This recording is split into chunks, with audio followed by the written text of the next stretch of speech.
Did I miss something?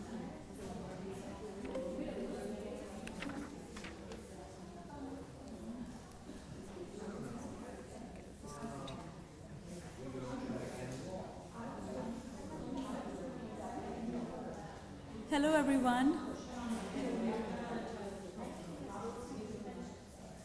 Hi, everyone. Welcome to the Fall 2018 Colloquium. As a member of the Colloquium Committee, it's my pleasure to thank the Office of the Dean's Office of College Arts and Sciences and the Department of Criminal Justice for sponsoring this event. And it's my pleasure and the pleasure of the Colloquium Committee to welcome Dr. Anne-Marie Ryan all the way from Michigan for our Fall 2008 Colloquium. This is also the committee's first colloquium ever, so I'm very excited about it. And also I would like to thank everyone to come on this dreary, rainy day. Thank you so much for your presence here and to and to listen to our speaker. A little introduction about Dr. Ryan. She's a professor of psychology at Michigan State University. Her major research interests involve improving quality and fairness of employee selection methods and topics relating to diversity and justice in workplace. In addition to publishing extensively in these areas, she has 120 peer-reviewed articles and 40 book chapters to her credit. She regularly consults with organizations such as the Army on improving assessment procedures. In addition to research, Dr. Ryan is also an accomplished educator. Dr. Ryan has been a past president of Society of Industrial Organization Psychology, past editor of Personnel Psychology, and former associate editor of American Psychologist, and currently serves on the editorial boards of a number of journals. In 2011, she received Distinguished University Professor Award from Michigan State. In 2013, she received Distinguished Teaching Contribution Award and Academy of Management SAGE Award for Outstanding Scholarly Contribution to the Study of Diversity. She is also a fellow of Society for Industrial Organization Psychology, the American Psychological Society, and American Psychological Association, Divisions 5 and 14. She has also served as member of Board of Directors for Society of Human Resource Management Foundation. She was recently awarded Raymond D. Flower Award for Outstanding Contributions to Student Professional Development in 2018. And she has also served in numerous technical advisory boards and committees for federal government agencies, consulting firms, and private industry. So it's my pleasure, without much delay, to introduce you to our speaker, and I'll let her take the stage. Thank you so much. Thank you. Thank you so much for coming today and being willing to listen to me talk about a topic that I'm very excited about, very passionate about right now. In my career, I've always been interested in issues around fairness and equity in hiring processes, because we know that entrance into jobs and into better jobs is such an important factor in people's lives. And recently, I've become interested in the topic of ex-offender job applicants because it's an area of a lot of concern and a lot of churn with regard to how organizations treat this topic. So my plan for today is to start off by talking about the current context, that is, what is going on out there in the US regarding people who are seeking jobs, regarding what employers are doing, and a little bit about the legal, regulatory kind of context around this. So I had to spend a chunk of the beginning of the talk kind of setting this up so that we're understanding what's going on. And then I'd like to talk about the research we're doing in two areas. So first, and a little more emphasis on challenges employers are having with understanding how to best think about criminal records and screening on criminal records and hiring, and some of the challenges they're having with having fair processes.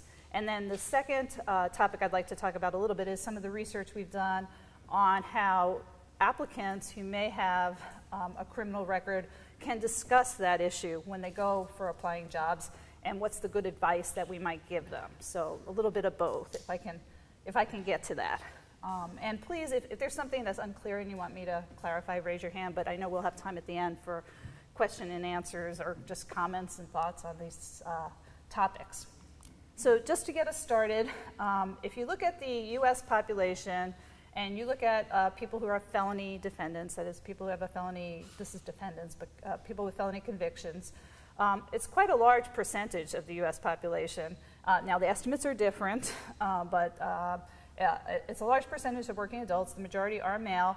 But I think one of the important points for what we're talking about today is these are disproportionately ethnic minorities.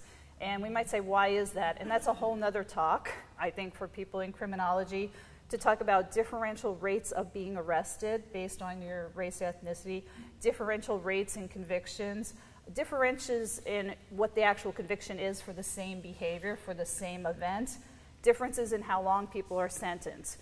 So there are a lot of researchers looking at this and saying, you know, the way the criminal justice system works at all of these different points, we have differences between what happens with Caucasian Americans and what happens with ethnic minority individuals.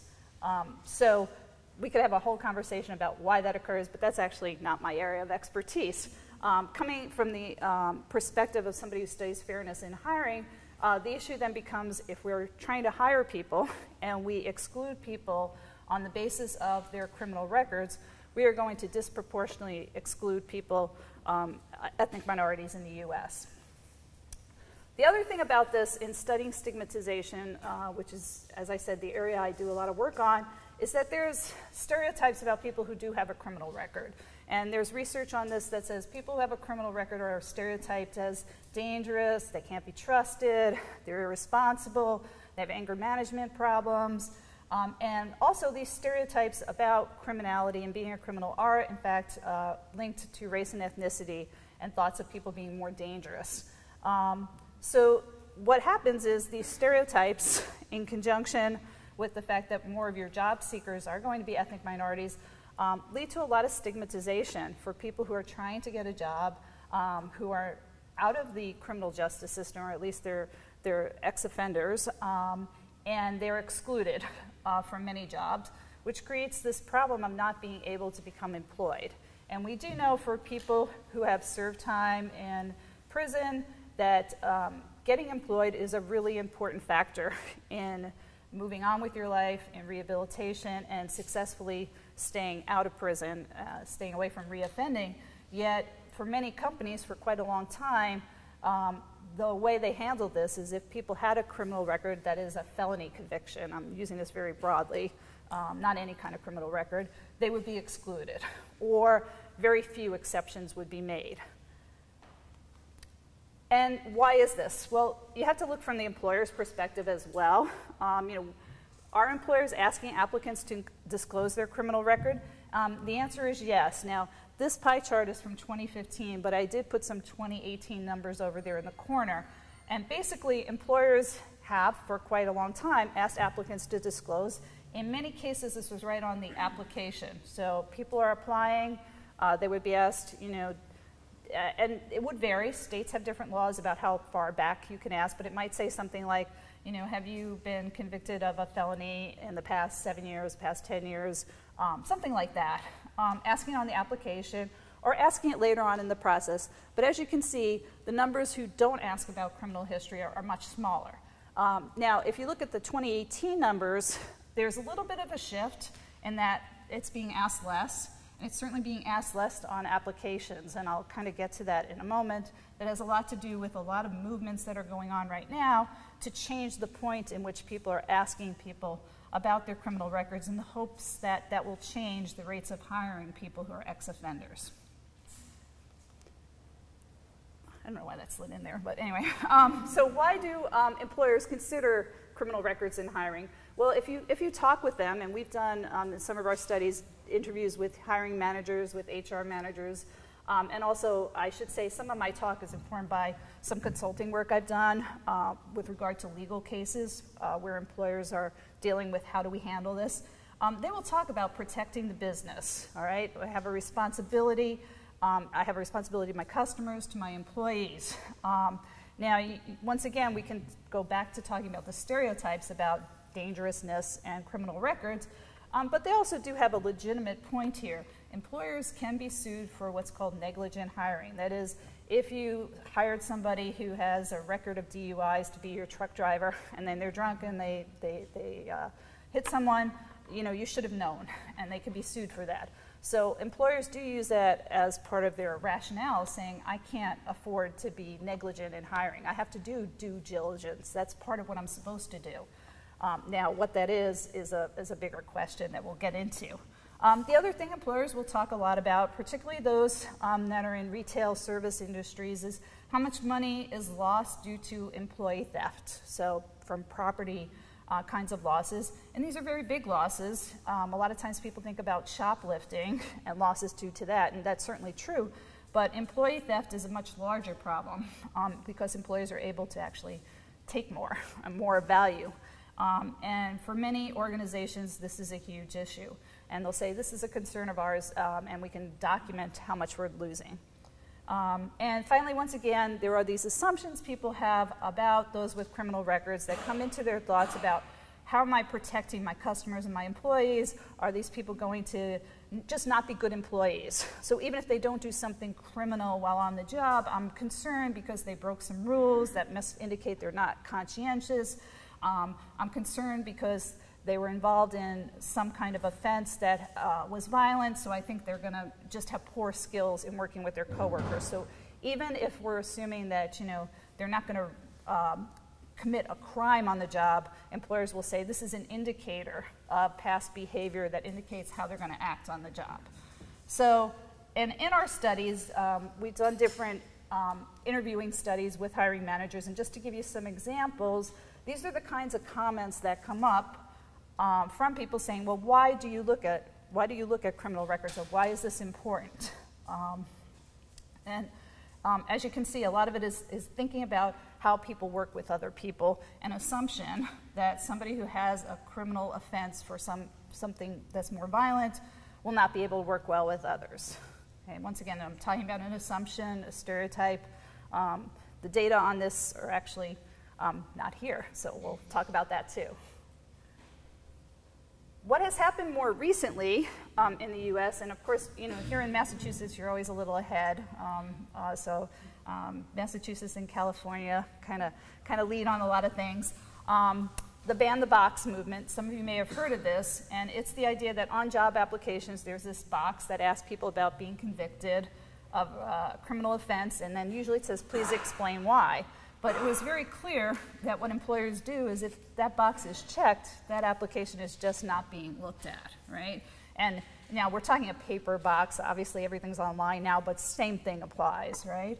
So this movement to ban the box, which has really taken off in a lot of areas and a lot of states, is really saying, we have to make employers assess people's qualifications. They shouldn't automatically knock people out at the point of application. You need to allow people time to show that they're qualified for the job. And then later on, if there is something in their background that should lead to you excluding them, you can go ahead and do that, okay? But, and I'll get into how you can do this. But employers should not automatically exclude. And as I said, this has really taken off in a lot of cities, a lot of states. There's different rules and regulations, and I do have a slide at the end for actually Massachusetts' latest laws with regard to this. But the idea is, let's make employers at least slow down. Let's make employers really say, is this a basis for excluding somebody instead of automatically excluding them? So how does this come about? Well, the Equal Employment Opportunity Commission, which deals with issues regarding civil rights and employment, issues a lot of guidance regarding how employers might deal with issues when you're going to have differential hiring rates. That is, given that there are these differences in who has a criminal record and also what kind of criminal record they have based on those factors I said earlier about sentencing or what people are convicted of, there's a concern about fairness in hiring. And if employers are going to use criminal records in hiring, you're going to disproportionately be excluding people of certain backgrounds. So the EEOC is there to step in and say, is that acceptable? Or when would that ever be acceptable? And try to give employers some guidance on how to address this issue. And so they have issued some guidance. And this is where after they issued this guidance, this is where some of my research really kind of came into play. Basically, they issued guidance that's very similar to what people in my field of IO psychology would say you have to do for any hiring process. That is, if you're going to hire people and you're going to screen people out on some basis, you're going to use a test, an interview, something in their background, well, it needs to be job related, all right, or business, they say consistent with the business necessity defense. That is, if I'm going to say, you can't have this job because you have a conviction for embezzlement and you are going to be able to handle all the finances and all the money in my organization, okay, you could argue that's job related, right? So the EEOC is saying you can do that. Now, people in IO psychology think about, well, how do we show job related? You know, you can't just say to an employer, because employers will say it's job related. And in fact, they have done that with criminal records, saying it's job related. People showed they're unreliable, all the stereotypes we were just talking about. So the employer has to do what we would call some kind of validation evidence.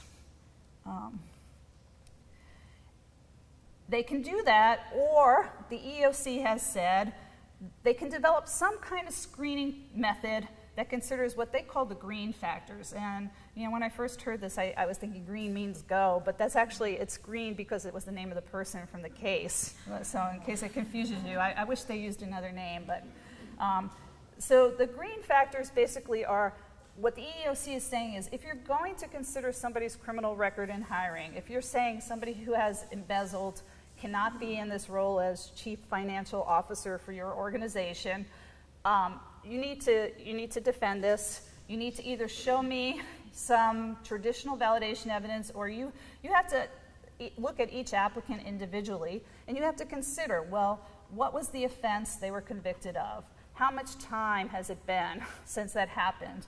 And what's the actual job? And how do these things line up? So it seems like there's good guidance out there, and there's, you know, regulations coming into place saying to employers, this is what you need to do to set this up to be fair. What got me very interested in this was a few years ago in being asked to do some consultation on a panel for a court case. This is not as easy as it looks, and that's what I want to really talk about today. And our research is showing this is much more messy than perhaps the EEOC is even really realizing.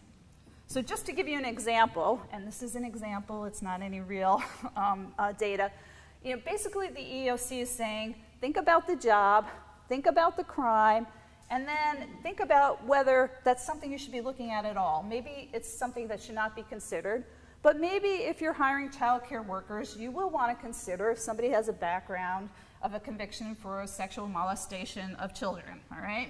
And most people would say yes, I think that's a good idea. And then the question becomes, well, what about this issue of how long ago this offense was? And the EEOC is saying you have to take that into account. Now, the question becomes, well, how do we make a judgment about that? All right, so I gave you some examples. You know, do you say, no, it's absolutely exclusionary, I just would never hire anybody, no matter how long ago that was, or that was pretty serious, they've got to be, you know, not reoffending for 25 years, or something smaller. So, you know, this is the idea of what employers should be doing and thinking about, what the EEOC is putting forward. So the question becomes, how do you fill this in, or how do you come up with this? And what our research has been looking at is some of the processes that have been suggested for how to do this, and also looking at, are those really working? Are those good ideas? Can employers actually kind of think this way and set this up? So I think everybody's with me so far. Okay. So not as easy as it sounds.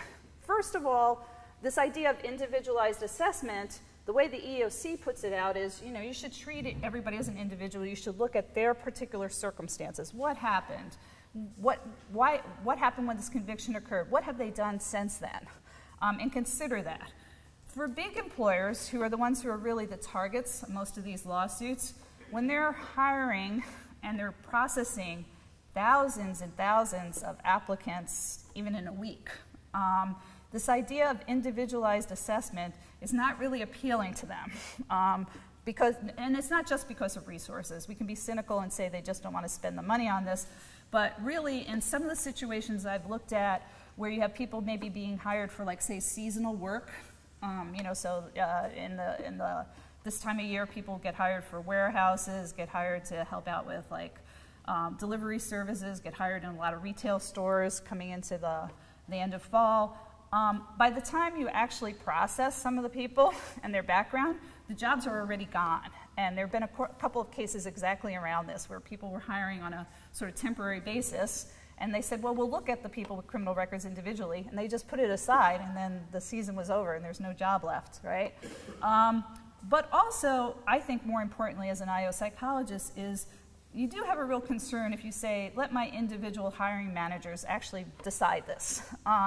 Because we do know from a lot of our research that a more structured process is going to be fairer. It's going to be better for people. And that you may have many good hiring managers who can use good rational judgment and think about these issues, but you may have many who are biased. And if you're a big employer, what you want to do is have a standard process and say, this is how we evaluate it. You really want something like that matrix that I gave you so that you can say to your hiring managers, if they're in stores or restaurants or warehouses throughout the US, this is what you need to do. This is what you need to follow. You want to give them some guidance and not leave it up to them. And so most big organizations have said, well, we're not going to do quite individual. We're going to have at least some guidelines, after which maybe we can allow some individual reflection. So how do we usually show something is job-related? And I know for some of you who've had IO psychology courses or psychometrics, right? We can bring it in here. You know, one way we typically do this is say, well, you can get some what we call criterion-related validity evidence. And basically, this is just showing you that if somebody has a particular trait or a particular thing in their background, how is that actually related to performing on the job? So you actually gather data on people. So for example, if I wanted to say people who have, I don't know, or who are extroverted are better at sales, right? I would go ahead and get data on everybody's extroversion level, and then I look at how well they do in selling, and I try to show a relationship. Well, you could do this, the EEOC is saying you could do this for criminal records, but obviously this is a little bit of a challenge for any one individual employer because, first of all, they'd have to have hired enough people with criminal records to show a relationship to job performance, and also not just people with criminal records as a broad category. I mean, the EEOC is saying, look at what was the offense? What did they do? When did it happen? So you'd really have to try and have a lot of information on a lot of people. I do know of one consulting firm that's very much in this area that's actually working on a study like this because they have a large enough population of people, but I'm not even sure they're going to find it feasible. So basically, although this is something that, that you could do, most employers are not going to have this information to be able to do it, particularly since they haven't been hiring people with criminal records. So the second kind of evidence that we could talk about, we talk about content validation evidence in IO psychology, and this is basically saying, when you can't do something like that, gather this kind of data, you can have some judgments by people who we would call subject matter experts as to whether or not something is related to doing the job well.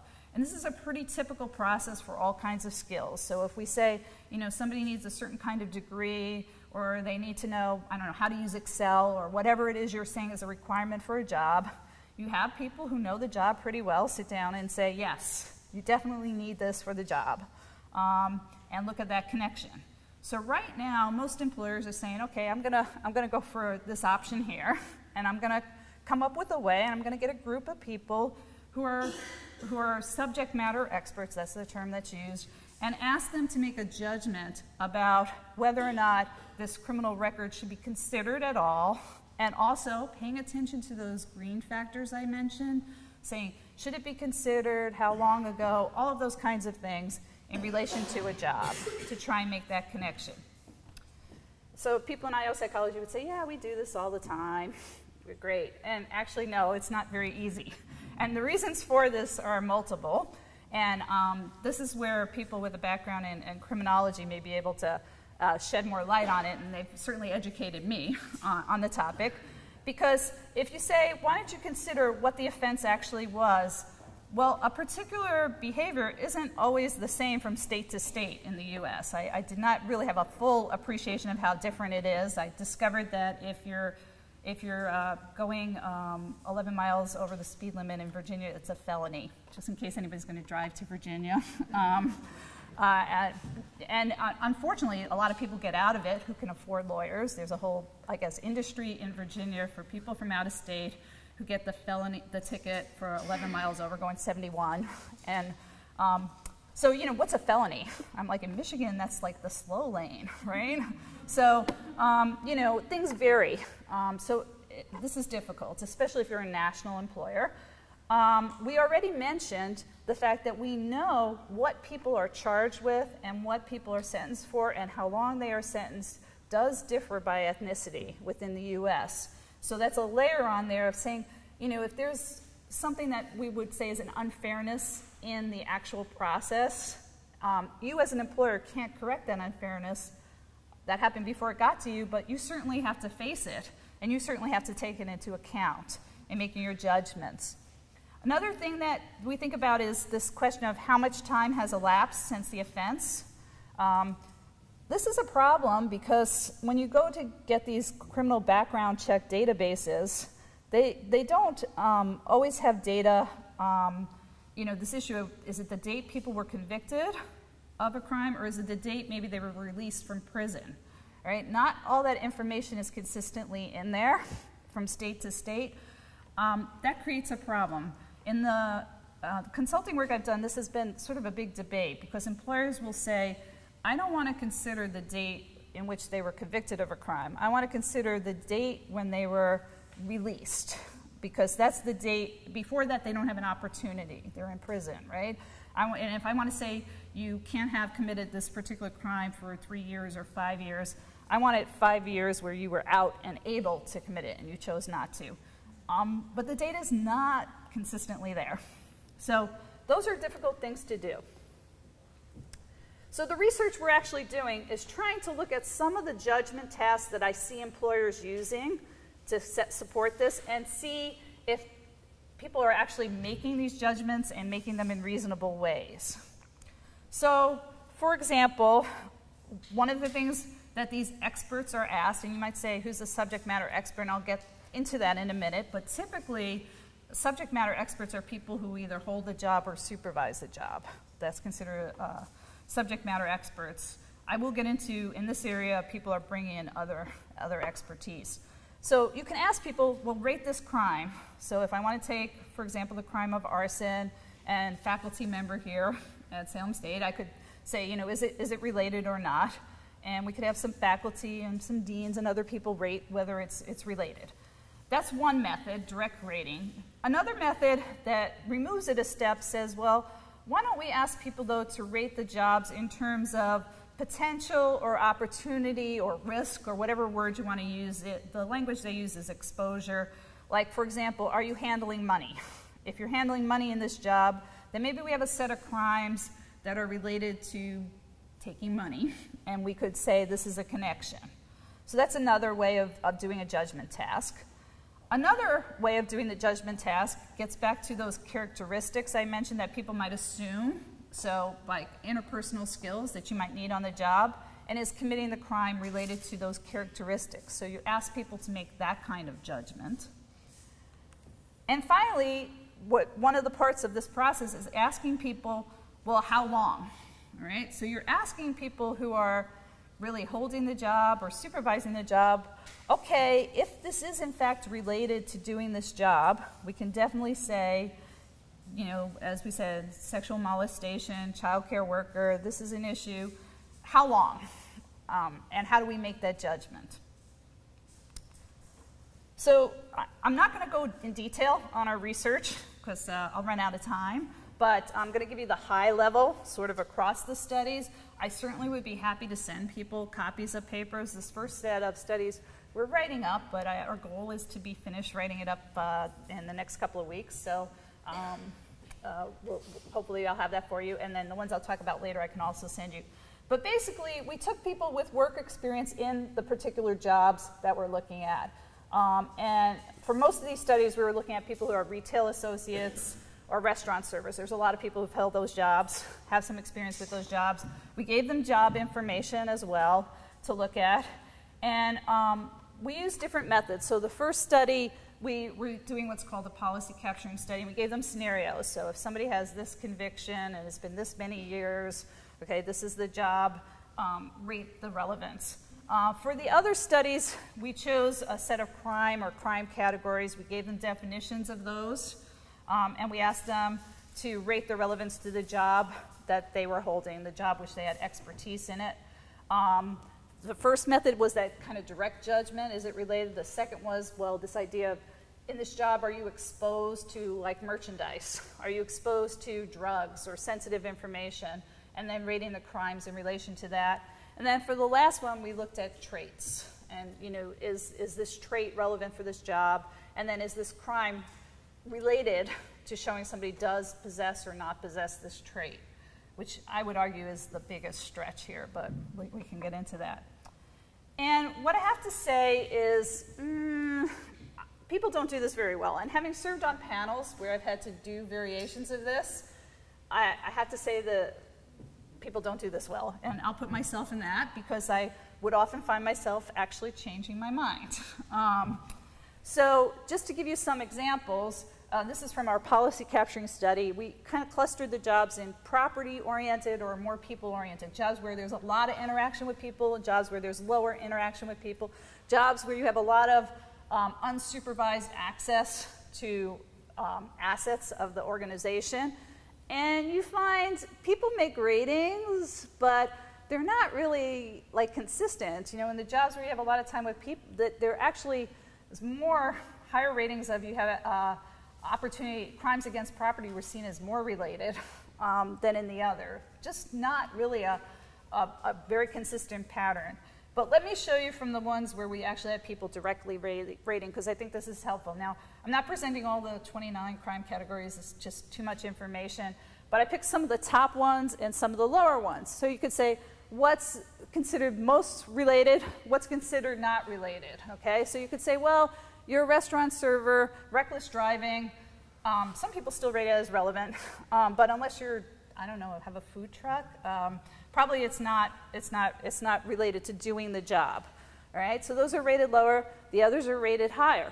But what I want to point out is, you know, if you look at the standard deviations, but you look at our agreement index, not very good agreement. All right, as a matter of fact, really, really lousy agreement. So when you ask people to make ratings of how relevant is this particular crime to being in this job, you get a wide range of ratings. Okay, and these are people who have held the job. Normally, we would consider that sufficient to be a rater. All right. So what about this other method where we don't have them rate the crime to the job? We say rate the job on, like, different kinds of categories of things where there's some risk for the employer, and then on the basis of that, rate the crimes. Here, people have better agreement in rating, like, does the job have access to merchandise? But I put in red, people can't rate jobs in terms of how much exposure or how much interaction you have to people. Some people would say, yeah, you could encounter anyone. And I'll give you an example that comes from some of these court cases. For large retail employers, you know, you have people who round up the carts in the parking lot, all right? Some people would say they're just rounding up the carts in the parking lot. The employer will say, no, they're interacting with our customers. Somebody in the parking lot could ask them a question. They'll know they're an employee. That's a job high people. So you find just tremendous variability in how people think about jobs and how they rate them in connection to this. So there's also not much differentiation, I will say, across the jobs. You know, people are just using the middle of this. I mean, it's just not great ratings, okay? So yeah, embezzlement is seen as more related to jobs where you handle money, but there's still variability in even rating a very specific crime. So I see this as a particular problem with these approaches. We're seeing it in our data. I also see it in actual panels I've been involved with when we're asking people to make these ratings. They're very long meetings, and there's a lot of disagreement. This issue of rating the job in terms of personal characteristics, we asked people, are these traits related to effectiveness? And they rated things as highly related.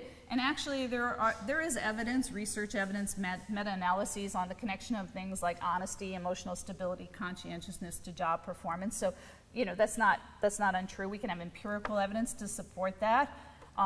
But in these ratings, people rate trustworthiness and conscientiousness as linked to most crimes, saying that if you have a criminal record of this sort, a robbery, reckless driving, whatever, that's a sign that you're not conscientious. I think this is a real problem because basically people are probably stereotyping, right? They have no basis for that inference. This is an area, though, where I think some research could be done to establish and show employers that, conscientiousness is unrelated to committing certain crimes. And I don't know, I know there's people here from criminal justice. I know there's older research on sort of like criminal personality. I don't know that there's any recent research using really good measures, but I think it would establish for employers that this isn't a real connection that you're thinking about. It's just a stereotype that you're using. But I think this explains a little bit of why, in our other cases, people have a reluctance to rate crimes as not relevant. Some people just really sincerely say it is connected. And they'll use a lot of anecdotes. They'll use a case. They'll say, I had one employee one time who did this. And you want to say to them, did that employee even have a criminal record? But they're convinced that it will happen. So I see this approach as not really useful. The other part of this judgment, the EEOC is saying, you really should consider how long somebody's been conviction-free. You can't hold something against somebody, even if it's job-related, all right? They're going to be working with merchandise or money, but, it's years ago. Why are you barring them from employment for so long? This is a huge issue. And people do rate criminal records as less relevant as time goes by. Now, in our studies, I will say we didn't handle this the best way because we just gave people different time lengths, and we said, if it's 5 years, it's 10 years, it's 15 years.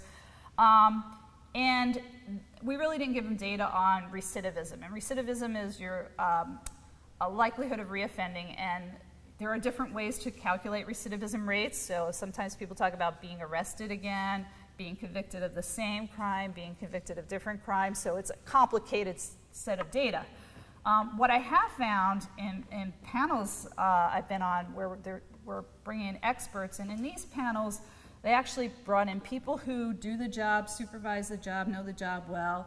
They brought in IO psychologists, they brought in criminologists, and they brought in people from the legal system, so like FBI agents, people, prosecutors, and whoever was on the panel was always agreed by the lawyers on both sides, so it's a complicated process. But actually saying, okay, maybe people who are doing the job can't just make this judgment alone. We need some other people in the room to provide them with some background and context to help them understand. Now, what I understand about this, though, from having done this, is that, well, what numbers you use or what numbers you tell people are really going to influence how people think about this likelihood of reoffending. So the Bureau of Justice Statistics has some data. They actually have this interactive tool. And talking about, well, most people will recidivate. That is, most people will be rearrested, all right, within a certain time period. And it does vary by crime type and age, and we can get into that. So that would be the data from the Bureau of Justice Statistics. In the panels I've been on, there's one side that brings this data in and says, look, most people are going to reoffend within this time period, so you have to wait at least this long before you allow somebody with a criminal record to take a job. Long time period. There are other researchers who have said, that's not the way to think about this. And people in criminal justice talk about hazard rates and what's the connection. How long is long enough before you should consider somebody redeemed and employable? And one of the things, Megan Kurlichek does some of this research, she's a criminologist who I've gotten to know a bit, is asking the question not, is somebody going to reoffend? But when is the risk of offending similar to the risk of offending for anyone? All right, it's not zero. It's not a zero rate that, you know, in this room, nobody's going to commit a crime. All right, so when is the rate for people who have a criminal record similar to that of the general population? All right, because it's not zero. It's never zero. It's never a zero probability. And this is some of Megan's data. It's just an example to kind of show you that at some point, all right, and she does a lot with adolescents, so that's a little different story. But at some point, these lines cross, and your rate of offending for someone who has a criminal record is the same as anybody in the general population. And this is much less than that other slide kind of saying, oh, it's got to be like 9 years, all right? In fact, it's probably somewhere between 3 and 7 years, depending upon the offense, where these lines kind of cross. And 3 years to 5 years for a lot of the categories we're talking about. So if we show that an employer judges a criminal record in a particular area as related to doing the job, like our embezzlement example, then the question becomes, well, how long do you exclude people? And if that embezzlement conviction was, you know, 10 years ago, 15 years ago, most of these judgment panels, employers were saying, fine, I'll hire somebody, but they get 25 years. And then you think about it, okay, 25 years since you were released for this crime, you're not around, or you're not going to be working. And you will see this again and again. When you ask people to make these judgments the EEOC has asked them to make, they're going to put long time periods. They're like, I want to make extra sure. I don't want to have a problem. What's interesting in the panels I was on, people tried to use some of this data to think about this 3 to 7 years for different offenses. And it's counterintuitive. For violent offenses, it's actually less likely to recidivate than for property, like stealing offenses. And also, people aren't really likely to commit the same offense. So this data is muddled that way. And you know, we're taking it as this means they're going to do the same thing. That's not actually the data that's often out there. Very difficult, all right? Now, regardless, any panel I'm on, people don't want to hire you know, child predators, regardless of the job, which is an interesting issue, but I'll give you another example. Child abuse, all right? We can all agree, or domestic violence, terrible, you know, somebody's been convicted of that.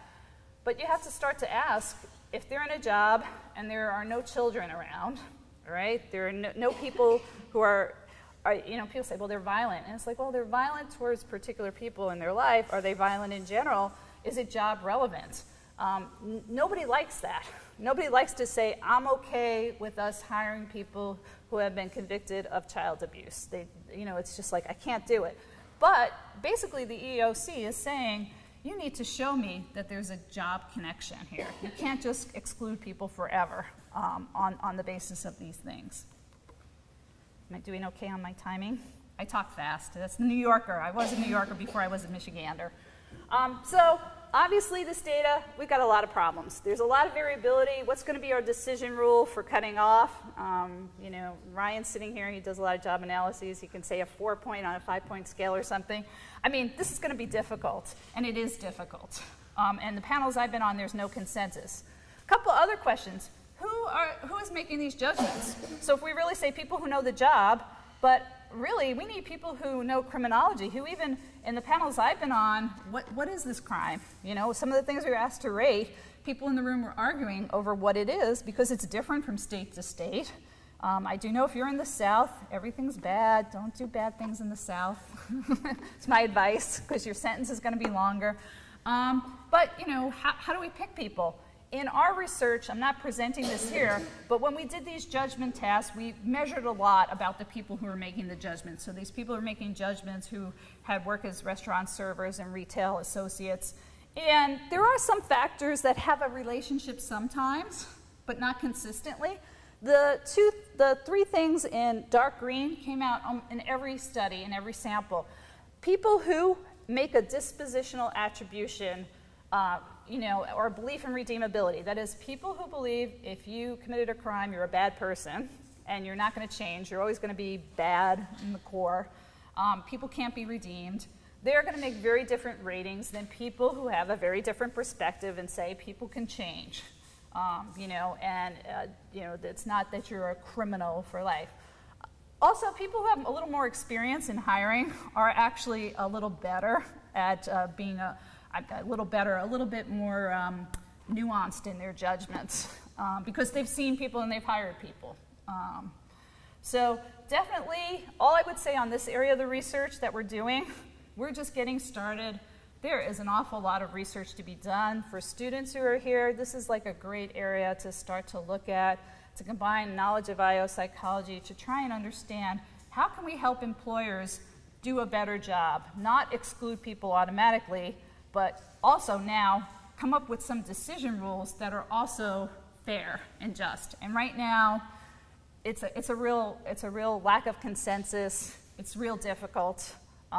These might be settled one court case at a time, but then you're going to say, oh, I went to this retailer and they have this rule. Now I go to another retailer. I have the same record. I can get a job here. I can't get it here. It's a real issue. So briefly, I want to talk about the second point because I've been talking a while here. The second area we've been looking at is from the job seeker perspective.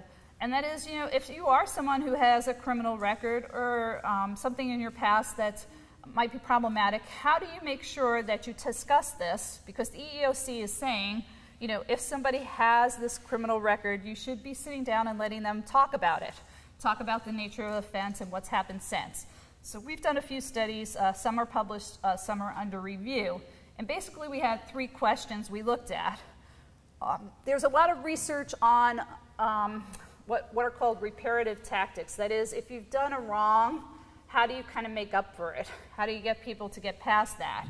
And this research looks at things like, well, if you apologize, if you give an excuse, or if you justify.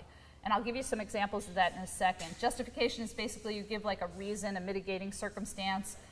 Apology and justification, both of those you accept responsibility. You say, yes, that was my fault. Excuse, you don't accept responsibility. You say, that was not my fault.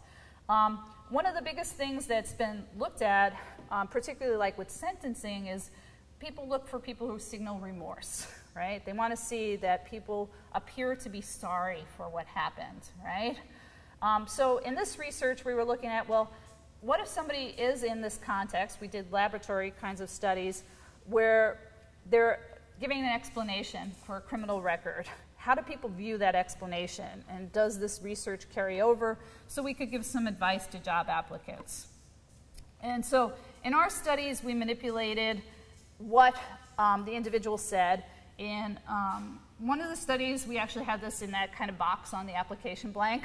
In the other studies, we have interview clips, and I'll show you a little bit of that in a second, but where in the course of talking about things, when the individual brings up their criminal record, they talk about they use this language that comes out of this research on reparative tactics.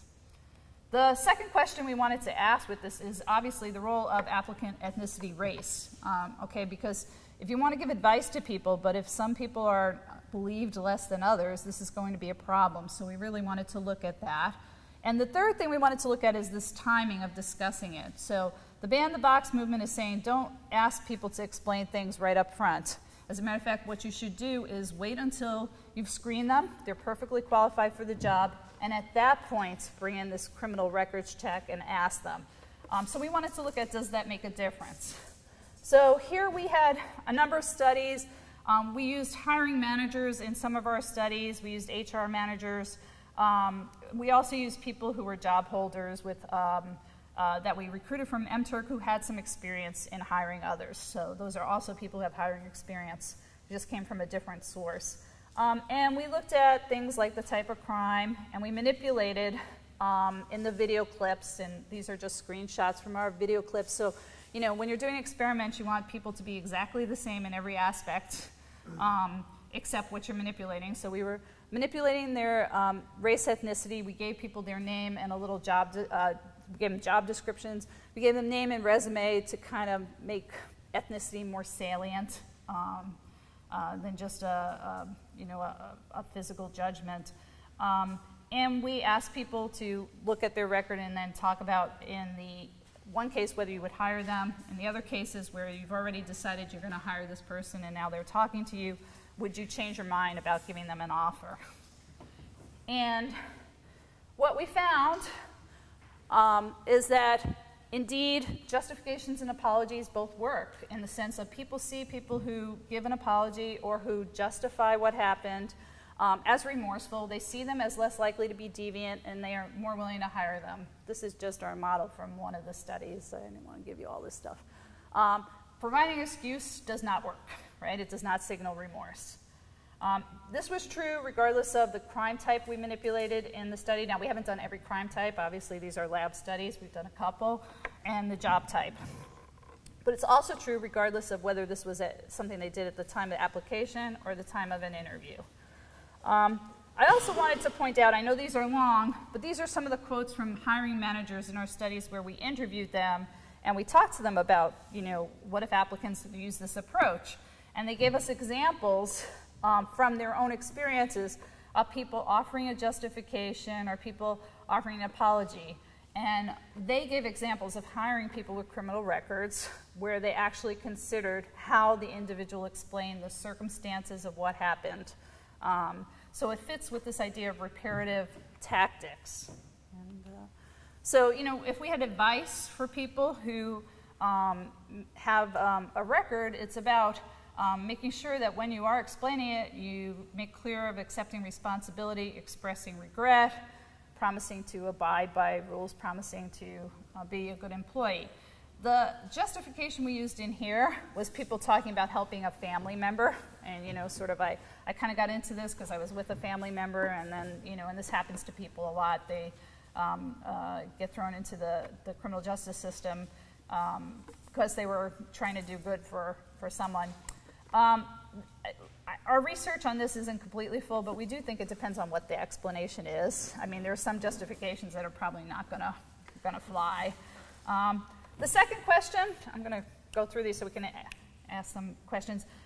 Race, ethnicity, we actually didn't find a lot of differences. We found one difference in one of our studies between Hispanic, Latino applicants and white applicants, where the apology was considered a less positively, slightly less positively, although you did still find excuses and apologies to be different. What I would say is that's probably somewhat of a good news finding. Now, we've done a few studies. We still are doing more. We're starting some studies with female applicants to look at this kind of issue and trying to look at that.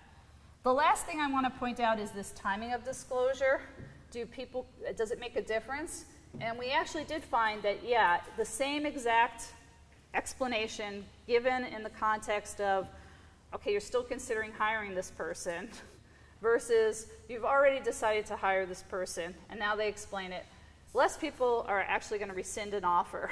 So the EEOC's advice of push this to the end of the process is good advice, because less likely that people are going to not consider somebody's explanation.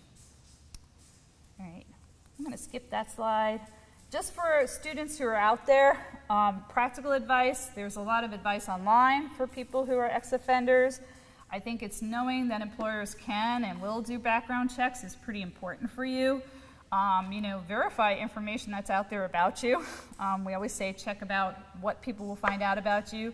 If there is something in your life that an employer might view negatively in the context of a particular job, we have other studies we've done on people, how people view people who talk about being fired from a job, and what happened. These reparative tactics are likely to work regardless. It's accepting that responsibility, saying that this is not going to be your future behavior. That's going to be particularly important. And I'm going to stop there to let people ask some questions. If I can do that, I'll just skip. I do have Massachusetts law here in case you want to know. Massachusetts law, you can't ask about arrests or detentions when now people are convicted. A lot of states have that. Massachusetts has more. They say, if you're convicted of these things the first time, you shouldn't consider it no matter what.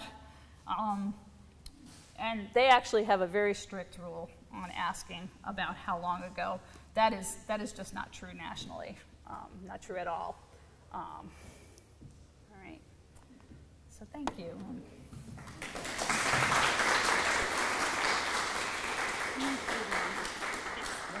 I have some comments. Yeah, great. First of all, talk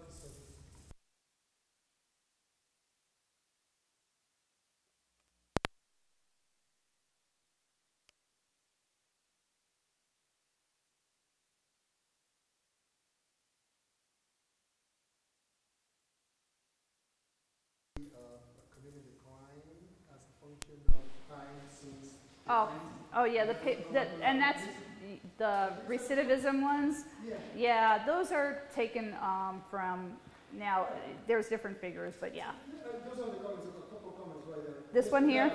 That's a very interesting figure because it clearly shows that the first years after the release are more important. Yes. In contributing to the proportion of people that will have the probability to release. Yes. So probably that is the way to go in considering maybe these people to take a different judgment. Yeah. That's one possibility. And then the next figure. Yes, it's a little, yeah. And I took this one as representative of the other. Now the rate is really low as a function of age, but that's different because probably it talks about different levels of maturation. Yes. Yes. That's important to Yeah, I kind of breezed over that, but yes, there's plenty of research to show that age makes a big difference, and as people get older, the likelihood of is going to be much less, for sure. But here's the challenge when you're talking about younger people first entering and getting that entry job. If we let the time period be very long or too long, the odds of them being able to get into a successful employment history are hard. And this is just, I pulled this out as an example of how people look at this. I think different authors, and I know we have some criminal justice people here who might actually do this kind of research and would say to me, no, my lines go this way, or this is different for this particular, but the idea is getting people who are making these judgments to actually not say, hey, 85% of people are going to reoffend, so I'm not hiring people. That's kind of what's in the employers' heads right now. And it's like, no, that's not the right question. Your point about age is very correct. Now, the other comment is, I have two more comments, but those are more discipline, because I'm a behavioralist, so Okay. I see the word term. But, I think that the way to improve the ratings is by providing a better definitions of the behaviors. Yeah. So when they go over in the survey, they know what to look for. Because sometimes tuning up the definition may help in that direction. Yeah. So that's the suggestion. Yeah. And the last comment is about, the study of choice. And I think that whoever is in charge of hiring a person is taking a choice. And then it's how, it's whether you have risk averse Yes. or risk prone. Yes. And then, if you think about the probability of hiring 1 and 0, and then if you're looking as a function of, for example, high probability of being okay, and that probability decreases as a function of probably the crime that you commit over the years, then it's going to be discounted as a function of that, as a discounting function. Yeah, no, I do think risk aversion, and employers will tell you, and some of the people they will send to these panels will be their loss prevention people. So there are people who already are in this business of looking for people who are stealing. So unfortunately, they're sending the people to make the judgments who actually are saying we cannot take any risk. But your first point, though, about definitions is a good one. Now, I didn't put that all up there, giving people definitions of the crime categories. We did give them definitions. When I've served on panels, we got a lot of information, but we also had experts on hand to explain to us, hey, this means this in this state, because people were in the room saying, oh, this sounds really bad. And then you have, like we had a person who was a retired sheriff and saying, no, the only people who get that are people who are like drunk in a bar fight. Like it sounds, in this state, right? So there's a real issue about how do we get people to absorb that information? I think if you don't have people who are in criminal justice or criminology or in those professions, however, you also don't want your panel, there's definitely a difference in who's on the panel and who rates which way. Interestingly enough, the people with law enforcement backgrounds, start off by kind of saying, everything is exclusionary or longer periods of time, but most of them are pretty willing to compromise and have a conversation about it and say, yeah, I think that's, they're not as far to the extreme end as some of the people who actually come from employers who are trying to protect their company and who just say, I don't want to hire anybody. I don't want that person working with me. And I was saying before that employers will give you story after story of somebody who did something very creative and clever that took merchandise or took money or how they harmed their coworker, and they're going to bring out one story, and you want to say, you hire hundreds of thousands of people across the United States, but they're going to bring up their one story and say, we can't have this happen again. It was in the newspaper. One of the things we did discuss is, to what extent is public image, a problem? And some of the organizations that are being sued on this are government agencies. And the idea of, well, if it's in the paper that, I don't know, employees for the city of Salem did, we hired somebody who was like this and then went and did this, that's bad PR. That's, the EOC is not saying you can consider PR and like add a few years on to make sure. But that's really a lot of how people are thinking. So yes, definitions, data, the recidivism data, more information, presenting the information in a way people can understand, particularly people who are holding some of these jobs. Very important. Yeah. So you went over how criminal records and getting a job at first, but I was wondering where do you stand with criminal records and job advancement? Like once they're already hired. Oh, great question. Like, yes. Yeah, he was good. His criminal record was good enough for him to get a job. Is it going to affect him to become a manager or some supervisor and stuff like that? Yeah, that's an excellent question. And the guidance should apply the same way, right? So it should be, if I'm considering you for a promotion, I would have to say, is it relevant, right? So say you were in a job where you weren't handling money, now you're moving to a job where you are handling money, and I want to look at your background for that. The EEOC would say that could be acceptable. What's interesting is it's also problematic. So there's one case that I have heard about, and I can't name it. It's a financial institution. They often do reviews of people in order for insurance purposes and who's in what job. And there's actually laws in different states about you just can't have people with certain convictions.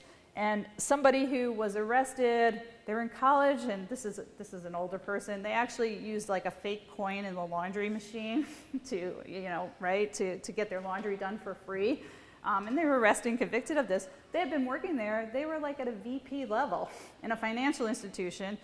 They went through and said, we got to review everybody's records. And then they're like, oh, well, we don't want to fire this guy. So they left him there, and they fired some other people, and then they got sued for that. Right? But I think in fairness, it's sort of, that's an old crime, you can say, but it wasn't considered, the person started at a certain level and moved up, and it wasn't considered again. Most employers, I think, would say, if somebody's being a good employee, all right, I have their job performance, that's what you should consider. So if I'm considering somebody for promotion, and they've been doing the job, and they've shown they have the qualifications for promotion, past is past, this is present. The only time that comes into play a lot is this issue of finance, and that's just because of some of in financial institutions, there are some regulations around with their insurers and stuff that's kind of complicated. I hope that answers your question. Yeah.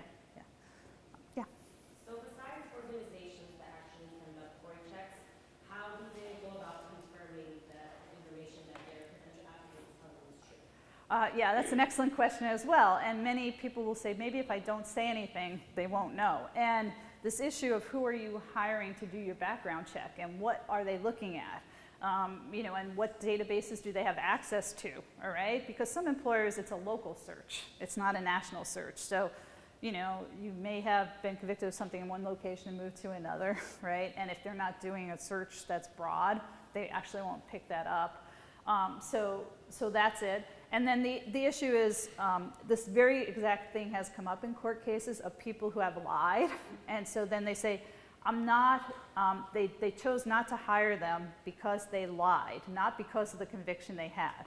And this is an exact example. So people who had a conviction, it was not something that would have been exclusionary, but they didn't report it. They say, well, you're dishonest. And so they chose not to hire you. And there were court cases around that very, very issue of, well, the reason why the person didn't disclose is because they were worried about it. Rightly so, because they've previously been denied employment. But the employer said, no, even though that's not something we exclude people on, I don't know, it was some, some kind of property crime, because they were dishonest, we excluded them. Yeah, so the advice is the advice is be honest, I guess, for that reason. But it's interesting because that's a case that's still working its way through. Really great question. Ryan? Can you go back 2 slides real quick? I can. So, I shouldn't use this statistic, right? Because this is the one that, this drives, like the criminology people get all excited about it, right? Yeah, I knew that. Yeah, go ahead. what's interesting, right, is recidivism rate goes up over time, right? According to the graph. Is that right? More and more people. So, you're, yeah, it's not a great, accurate, yeah. So basically it's saying, are you rearrested? Right. And so that if we only look at 7 years, if we look at 9 years, we'll say 83% were rearrested. That's the number Bureau of Labor Statistics has out there. Yeah. But what's interesting about that is, so the rate seems to go up, but then Yeah, this lists people. you say to people, well, yeah, if it's been 10 years, then you're okay. Right. But they're actually maybe more likely, at least looking at No, this is just the total percentage of all people. Yeah, it's not the rate goes up. No, the rate goes down. The rate definitely goes down. Yeah. That's why people say don't look at this graph, like people who do the recidivism rates. And I know our criminal justice people are going to, clarify. You've already highlighted some problems with using recidivism rate because it's all about operationalizing that definition. How do we measure recidivism? Yeah. But what's also very interesting is that reintegration is part of that success versus failure. Yes. And reintegration means getting a job, so you're not likely to return to crime because you have an economic resource. Yes. Yeah. Yes. And so it's really going backwards about this. You should hire them much quicker when they get out. Yes. In order to help them reintegrate and not recidivate, as opposed to waiting. Because if you wait long enough to another job, you're going to recidivate. Yeah, and the data shows one of the best predictors of being unlikely to recidivate is having a job, right? So if you gave people a job right away, it decreases the odds. But that's not how the whole system is set up. Yeah. That just makes me wonder, is there data, so that revealed something, right? Having a job is one of the best predictors of not reoffending. Is there data on job performance and Yes. kind of Having her. Yeah. behaving yourself Yeah. for people with criminal records versus people without criminal records? That's that criterion-related validation evidence I was talking about, that EEOC would very much say that's acceptable, and I only know of one organization that's trying to do that. I think it's because there are employers who will tell you, so I threw this slide out, but there are very progressive organizations, Dave's Bakery I think is one, and DC Kitchen, where they, organizations founded by people with a criminal record saying, I am going to hire people with criminal records because they need a chance, and very successful businesses. So, and for those businesses, they definitely could say, look, here are all our employees who came in with that background who are doing just fine. And employers, the hiring managers we've interviewed, will give you cases and examples. The question is, can you get the aggregate data, and can you get it from an employer? And there's enough challenges getting it from an employer if it's not on something like this. It's just hard. But that kind of data would be very compelling to start to say, yes, you as an employer hired a number of people with this particular offense in their background, and they all were fine as employees. So don't use it to exclude. But they need better data to convince employers of that, I think. Yeah. I don't know, am I still got time, or we over? Yeah, okay. Just one follow-up question regarding the law.